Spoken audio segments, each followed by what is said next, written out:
ਲੋਕਾਂ ਇੰਝ ਕਰਕੇ ਆਖਣਾ ਜੀ ਹੁਣ ਸਰਕਾਰ ਅਸਾਂ ਵੀ ਚੌਕੀ ਕਰਨੀ ਹੈ, ਸਾਨੂੰ ਵੀ ਟਾਈਮ ਦਿਓ। ਤਫ ਹੋ ਰਹੀ ਹੈ, ਤਬਲਾ ਨਵਾਜ਼ ਇਹਨਾਂ ਟਾਈਮ ਲੈਣੇ ਖਾਨ ਸਾਹਿਬ ਸਾਰੇ। ਤੇ ਉਹ ਮੇਲਾ ਹੁੰਦਾ ਸੀ, ਉਹ ਸਾਡੇ ਬਜ਼ੁਰਗ ਮੁੜਨਾ ਉਹ ਬੜੇ ਹਯਾ ਸ਼ਰਮ ਨਾਲ ਉਹਨਾਂ ਸੁਣਨੇ ਤੇ ਤੇ ਛੇੜ ਛਾੜ ਕੋਈ ਨਾ ਹੋਣੀ। ਤੇ ਬਾਅਦ ਵਿੱਚ ਫਿਰ ਮੇਲਾ ਇੰਜ ਹੁੰਦਾ ਗਿਆ ਤੇ ਹੁਣ ਉਂਝ ਮੇਲੇ ਕੋਈ ਨਹੀਂ ਰਹਿ ਗਏ। ਹੁਣ ਫੰਕਸ਼ਨ ਉਂਝ ਕਰ ਲਈਦਾ। ਹੁਣ ਇਸ ਵਾਰੀ ਵੀ ਉਹ ਕੋਈ ਲਿਆਏ ਸਨ ਕੁੜੀਆਂ ਛੁੜੀਆਂ ਤੇ ਆ ਮੈਂ ਤੇ ਉਹ ਗਾਇਕ ਸ਼ੈਕ ਤੇ ਅੱਗੋਂ ਕੁੜੀਆਂ ਨੱਚਣ ਤੇ ਮੁੰਡੀਕਾ ਤੇ ਸਾਰਾ ਤੇ ਜਾਂ ਸਾਡੇ ਰੰਗੇ ਕਿਸੇ ਦਾ ਮੂੰਹ ਵੇਖਣਾ ਉਹਨਾਂ ਆਖਣਾ ਮੀਆਂ ਜ਼ਰਾ ਇੱਥੇ ਬਵਿਆ ਤੇ ਸਾਡੇ ਕੋਲ ਉੱਥੇ ਹੁਣ ਬੈਠਾ ਨਹੀਂ ਹੁਣ ਜਾਂਦਾ। ਹਾਲਾਤ ਐਸੇ ਨੇ। ਮੇਰੇ ਰਸੂਲਪੁਰ ਭੰਡ ਭੰਡਣੀ ਖਲੋਤੇ ਸਨ ਤੇ ਪੂਰਨ ਕੀ ਸ਼ਾਹ ਬਾਬਾ ਸ਼ਾਹ ਮੈਂ ਨਾ ਜੀ ਮੈਂ ਉਹਨੂੰ ਮੁਹਰਮ ਵਿੱਚ ਨਾਲ ਨਾ ਜਾਣਾ ਮੈਸਾਂ ਤੇ ਜਾਂ ਕੁਝ ਇਸ ਭੈਣ ਚੋਂ ਛੇੜਨੋਂ ਰਹਿਣਾ ਨਹੀਂ। ਤੇ ਮੇਰੀ ਲਾਲਾ ਹੋਵੇ ਦੀ ਮੰਮੀ ਇਹਦੀ ਮੁਹਰਮ ਵਿੱਚ ਵੀ ਇੰਜੀ ਨੇ ਲੱਗੇ ਉਸ ਆਖਿਆ ਮੇਰਾ ਕੁਰਾਨ ਹੈ ਜੇ ਮੈਂ ਕਿਸੇ ਨੂੰ ਛੇੜਾਂ ਤੇ ਮੈਨੂੰ ਲੈ ਚੱਲ ਮੈਂ ਚੱਲ ਵੇ ਲਗਾ ਚੱਲ ਪਰ ਹੁਣ ਵੇਖ ਨਹੀਂ ਕਿਸੇ ਨੂੰ ਛੇੜਨਾ ਨਹੀਂ। ਉਸ ਆਖਿਆ ਨਹੀਂ ਜੀ ਕਿਉਂ ਛੇੜਨਾ। ਉਹਨਾਂ ਇੱਕ ਮੀਆਂ ਬੀਵੀ ਖੜੇ ਮੇਰੀ ਕੰਡ ਪਿੱਛੇ ਲਗਾ ਹੁੰਦਾ ਅੱਗੇ ਮੈਂ ਆ ਤੇ ਮੀਆਂ ਬੀਵੀ ਖੜੇ ਬੂਹੇ 'ਚ ਤੇ ਕੱਟ ਕਾਲੇ ਨੂੰ ਤੇ ਕਾਲੇ ਕੱਪੜੇ ਪਾਏ ਤੇ ਉਹ ਮੇਰੀ ਕੰਡ ਪਿੱਛੋਂ ਹਟ ਕੇ ਤੇ ਆਂਦਾ ਤੁਹਾਡੇ ਭੈਣ ਭਰਾਵਾਂ ਦੇ ਭੈਣ ਚੋਦੋ ਛਾਪਰ ਬਹੁਤ ਅੱਛਾ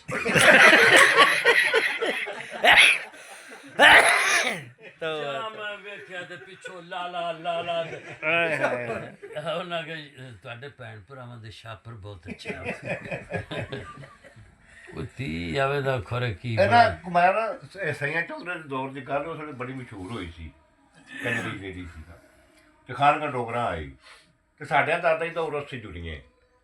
ਇਹਦਾ ਦਾਦਾ ਇਹਦਾ ਨਾਨਾ ਮੇਰੇ ਵਾਲਦ ਸਾਹਿਬ ਭਾਈ ਨਸੀਮ ਸਾਹਿਬ ਤੇ ਚਾਚਾ ਲਤੀਫ ਇਹਦਾ ਸਲਾਮਤ ਦਾ ਚਾਚਾ ਸੀ। ਉਹ ਨਜ਼ਾਕਤ ਜਿਹੜਾ ਸਟੈਨੋ ਹੈ ਨਾ ਉਹਦੇ ਵਾਲਦ ਸਾਹਿਬ ਸਨ ਚਾਚਾ ਲਤੀਫ। ਉਹ ਆਪਣੇ ਵੇਲੇ ਦਾ ਨਾ ਅਮਜਦ ਸੀ ਭਖੌਜੀ ਤਪਲਾ ਬਹੁਤ ਅੱਛਾ ਵਜਾਉਂਦਾ ਸੀ ਤੇ ਇਹਨਾਂ ਨਾਲ ਜੁੜੀਆਂ ਸਲਾਹ ਕੀਤੀ ਵੀ ਉੱਥੇ ਸਈਆਂ ਚੌਧਰੀ ਆਈ। ਤੈਨੂੰ ਇੱਕ ਸੁਰ ਦੀ ਗੱਲ ਦੱਸਣ ਲੱਗਾ ਇਹ ਨਾ ਉੱਥੋਂ ਟੁਰ ਪਿਆ ਏਡੇ ਸ਼ੌਕੀਨ ਵੀ ਸਈਆਂ ਚੌਧਰੀ ਧੁੰਮਾਂ ਪਈਆਂ 28 ਕਿਲੋਮੀਟਰ ਟੁਰ ਕੇ ਗਏ।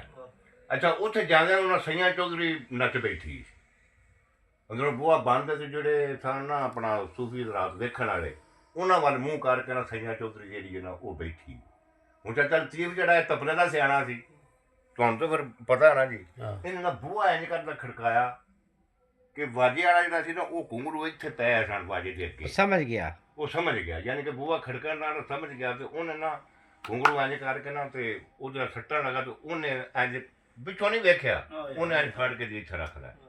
ਇਹਨਾਂ ਦਾ ਬਾਅਦ ਜੀ ਕੋਰ ਹੋ ਗਿਆ ਸਾਡਾ ਆਉਣ ਦਾ ਮੁੱਲ ਪੈ ਮੰਗਲਾ ਡੈਮ ਨਾ ਜੀ ਆਗਾ ਜੀ ਬਾਦਸ਼ਾਹਾਂ ਦੇ ਕੋਲ ਨਵਾਬ ਸਰਦਾਰ ਉਹ ਵਾਕਈ ਬਾਦਸ਼ਾਹ ਨੇ ਮਤਲਬ 2000 ਬੰਦਾ ਨਹੀਂ 10,000 ਬੰਦਾ ਹੋਵੇ ਤੇ ਇੱਕ ਟਾਈਮ ਨਾਸ਼ਤੇ ਦੇ ਬਰਤਨ ਉਹਨਾਂ ਦੇ ਕੋਲ ਨੇ ਤੇ 19 ਨਾਸ਼ਤੇ ਨਾਲ ਖਾਣੇ ਨੇ।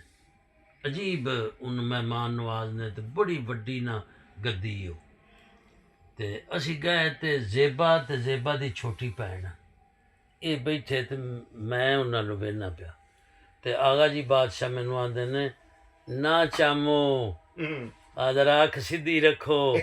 ਮੈਂ ਕਿਹਾ ਤੁਸੀਂ ਰਜਾਈ 'ਚ ਸਈਆਂ ਚੌਧਰੀ ਤੋਂ ਮੁੱਠੀ ਭਰਾ ਲੈਂਦੇ ਹੋ ਤਾਂ ਅਸਾਂ ਤਾਂ ਦੁੱਖ ਕਦੀ ਨਹੀਂ ਕੀਤਾ।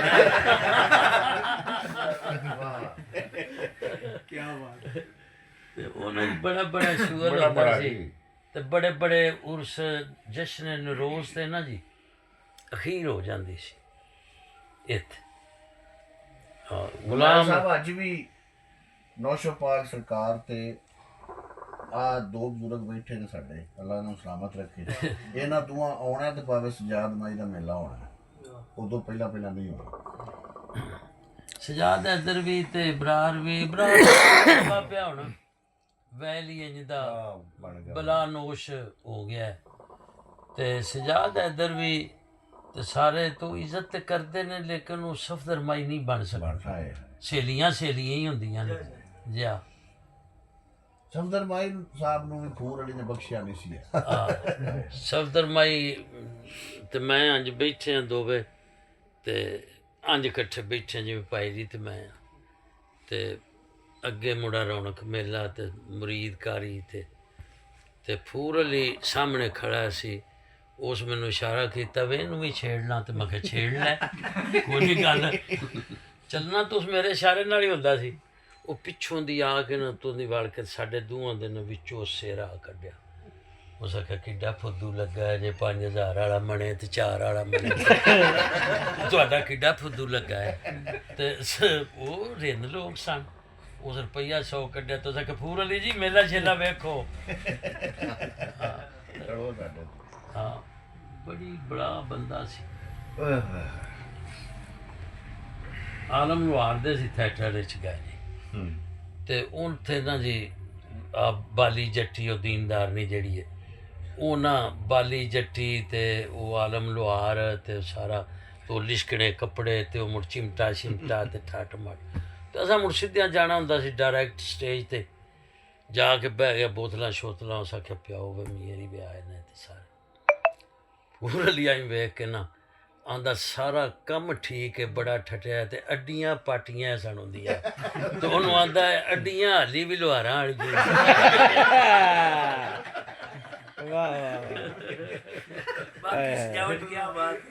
ਬਾਕੀ ਉਹ ਸਕੇ ਕਿਆ ਬਾਤ ਹੈ, ਤੇ ਅੱਡੀਆਂ ਹਾਲੀ ਵੀ ਲੁਹਾਰਾਂ ਵਾਲੀ। ਮੈਂ ਕਿਹਾ ਫੂਰ ਅਲੀ ਚੱਲੀਏ ਹੁਣ ਅਗਾਂ ਜ਼ਰਾ ਕੋ ਪ੍ਰੇਮ ਲਵੀਏ ਥੀਏਟਰਾਂ ਸਰਕਸਾਂ ਜਰਾ। ਉਹਦਾ ਆਖਿਆ ਹੁਣ ਇਹ ਛੱਡੀਏ, ਤੇ ਉਸ ਜ਼ਨਾਨਿਆਂ ਨਾ ਉਹਨੂੰ ਖੁਰ ਕੀ ਸਾਈਕਲ ਸਟੈਂਡ ਸੱਦੇ ਨੇ ਕਿ ਕੀ 4 ਚਫੇਰੇ ਅੱਜ ਕਰਕੇ ਨਾ ਜੀ ਉਹ ਬੜਿਆ ਹੁੰਦਾ, ਤੇ ਵਿੱਚ ਜ਼ਨਾਨੇ ਨੱਚਦੇ ਨੇ। ਮੈਂ ਸਪੀਕਰ ਲਾ ਕੇ ਇੱਕ ਜ਼ਨਾਨਾ ਆਇਆ, ਤੇ ਮੈਂ ਫੂਰ ਅਲੀ ਨੂੰ ਨਾ ਰੁਪਈਆ 100 ਦਿੱਤਾ। ਮੈਂ ਕਿਹਾ 10-10 ਕਰਕੇ ਨਾ ਇਹਨੂੰ ਪੂਰਾ ਵਸਾ ਦਿੱਤੀ ਜਾ। ਤੇ ਮੈਂ ਕਿਹਾ ਜਿਹੜੀ ਕੋਈ ਸਪੀਡ ਫੜੀ ਉਹਨਾਂ 10 ਵਾਲੇ ਦਿੱਤੀ ਜਾਏ ਅੱਜ ਕਰਕੇ ਦਿੱਤੀ ਜਾਏ ਨਾ। ਉਹ ਗਿਆ ਤੇ ਅੱਗੋਂ ਉਸ ਹੋਰੀ ਕਿਸੇ ਨੂੰ ਵੇਖਿਆ ਸਾਂ ਇਹਦਾ ਮੂੰਹ ਸਿਰ ਕੋਈ ਨਹੀਂ ਤੀ ਆਵਾਜ਼ ਲੋ ਬਾਂਦਰ ਜਿਹਾ, ਤੇ ਉਂਝ ਉਸ ਰੱਤਾ ਖੱਟਾ ਮੂੰਹ ਬੜਾ ਕੀਤਾ ਆ। ਤੇ ਉਸ ਪਿਛਲੇ ਸਾੜ ਕਰਕੇ ਨਾ ਉਸ ਆਖੇ ਇਸ ਵਿਗ ਲਾਈ। ਤੇ ਫੂਰ ਅਲੀ ਨੂੰ ਮੈਂ ਕਿਹਾ ਹੁਣ ਸੱਦ ਪੁੱਦੀ ਦਿਆ, ਹੁਣ ਕਦੋਂ ਸੱਦਣੀ। ਫੂਰ ਅਲੀ ਉਹਨੂੰ ਅੱਜ ਕਰਕੇ ਨਾ ਕੀਤਾ, ਤੂੰ ਆਇਆ ਤੇ ਫੂਰ ਅਲੀ ਉਹਦੀ ਵਿਗ ਚ ਗੰਜਾ ਪੈਣ ਚੋ ਮਲ ਮਕ ਤਵਾ ਤੋਂ ਖੜੇ ਜੀ ਅਸੀਂ ਕੀ ਕਰਦੇ ਫਿਰੇ ਨਹੀਂ। ਸਹੀ ਗੱਲ ਹੈ, ਬੜੀ ਗੱਲ। ਹਾਂ ਝੂਠਿਆਂ ਰਿੰਦਾਂ ਪੀਰਾਂ ਕੋਲ ਵੀ ਜਾਈਦਾ ਜੀ। ਕੁਆਲ ਉੱਥੇ ਨਾ ਜੀ ਇੱਕ ਲੱਗਾ ਆ, ਤੇ ਜੇਠ ਹੁੰਦਾ ਮੁੜ ਪਤਾ ਜੇ ਗਰਮੀ ਪੀੜੀ ਦੇ ਮੇਲੇ ਤੇ ਤੋ ਥੜੇ ਦੇ ਉੱਤੇ ਨਾ ਤੇ ਉਹ ਲੱਗਾ ਆ ਜਿਹੜਾ ਅੱਗੇ ਹੁੰਦਾ, ਤੇ ਉਹ ਨਾ ਮੇਰੇ ਨਾਲ ਇੱਕ ਰਿਆਜ਼ ਹੁੰਦਾ ਸੀ। ਉਹ ਇਸ ਕਿਸਮ ਦਾ ਮਾਸਟਰ ਛੜਵਈਆ ਸੀ ਕਿ ਤੁਹਾਡੇ ਜਿਹੜੇ ਨੇ ਨਾ ਫਿਲਮੀ ਦੁਨੀਆ ਵਾਲੇ ਆ ਜਿੰਨੇ ਛੜਵਈਏ ਨੇ, ਉਹ ਸਾਰੇ ਨਾ ਜੁਮੇ ਵਾਲੇ ਦਿਨ ਕਲਮਾਂ ਕਾਪੀਆਂ ਲੈ ਕੇ ਆਉਂਦੇ ਸਨ, ਤੇ ਰਿਆਜ਼ ਨੂੰ ਆ ਕੇ ਛੇੜਨਾ, ਤੇ ਉਹ ਉਸ ਉਹਦੀਆਂ ਜੁਗਤਾਂ ਫਿਰ ਆਪਣੀਆਂ ਨੋਟ ਕਰਨੀਆਂ। ਸਿਗਰਟ ਪਿਆਣਾ ਉਹਨੂੰ ਚਰਸ ਵਾਲਾ, ਤੇ ਬੂਟੀ ਜਿਹੜੀ ਪਿਆਣੀ, ਤੇ ਉਹ ਸਟੈਟ ਹੋ ਜਾਣਾ। ਉਂਝ ਉਹ ਥੋੜ੍ਹਾ ਜਿਹਾ ਮੈਂਟਲ ਵੀ ਸੀ। ਉਹ ਰਿਆਜ਼ ਮੈਨੂੰ ਆਖਿਆ ਵਾ ਇਹਨੂੰ ਆ ਬੜਾ ਮੁੜਕੋ ਮੁੜਕੀ ਹੋਇਆ, ਤੇ ਬੜਾ ਵੀ ਚੰਗੀ, ਮੂੰਹ ਵੀ ਚੰਗਾ ਸੀ, ਇਹਦੇ ਨਾਲ ਜ਼ਰਾ ਪ੍ਰੇਮ ਲੈ ਲਈਏ। ਮੈਂ ਕਿਹਾ ਜ਼ਰੂਰ ਲੈਣਾ ਚਾਹੀਦਾ। ਰਿਆਜ਼ ਅਗਾਂ ਹੋ ਕੇ ਤੇ ਆਂਦਾ ਤੈਰ ਫਿਟੇ ਮੂੰਹ। ਉਹਨਾਂ ਜੀ ਉੱਠ ਕੇ ਨਾ ਕੁਆਲੀ ਕਿਤੇ ਯਾਦ ਨਹੀਂ ਮਗਰ ਲੱਗ ਗਿਆ। ਜੇ ਅੱਗੇ ਸੀ ਇੱਕ ਥੜਾ, ਥੜੇ ਤੇ ਜਾ ਕੇ ਮੈਂ ਕਿਹਾ ਪੈਂਚੋ ਦਾ ਮੁੜ ਬਾਸ ਬੇਟਾ ਅੱਗੋਂ ਖਲੋ ਕੇ ਫਿਟਕਦੇ ਸੀ। ਉਸ ਆਖਿਆ ਤੇਰਾ ਫਿਰ ਫਿਟੇ ਜੇ ਉਹਦਾ ਕਹਿੰਦਾ ਜੀ ਤੇਰਾ ਫਿਰ ਫਿਟੇ ਮੂੰਹ। ਤੋ ਉਸ ਥੜੇ ਤੇ ਨਾ ਇੰਜ ਕਰਕੇ ਹੱਥ 'ਚ ਰੱਖੇ ਤੇ ਪਿੱਛੋਂ ਲੱਤ ਨਾਲ ਆਖੇ ਤੇਰਾ ਫਿਟੇ ਮੂੰਹ ਤੇਰਾ ਫਿਟੇ ਮੂੰਹ। ਮੈਂ ਕਿ ਖਾਨ ਸਾਹਿਬ ਇਹ ਕੀ ਸਟਾਈਲ ਹੈ? ਉਸ ਆਖਿਆ ਤੁਹਾਨੂੰ ਨਹੀਂ ਨਾ ਮੀਆਂ ਜੀ ਪਤਾ, ਇਸ ਟਾਈਮ ਦੀ ਫਿਟਕ ਮੂੰਹ ਦਾ ਨੂਰ ਝੱਟ ਜਾਂਦੀ।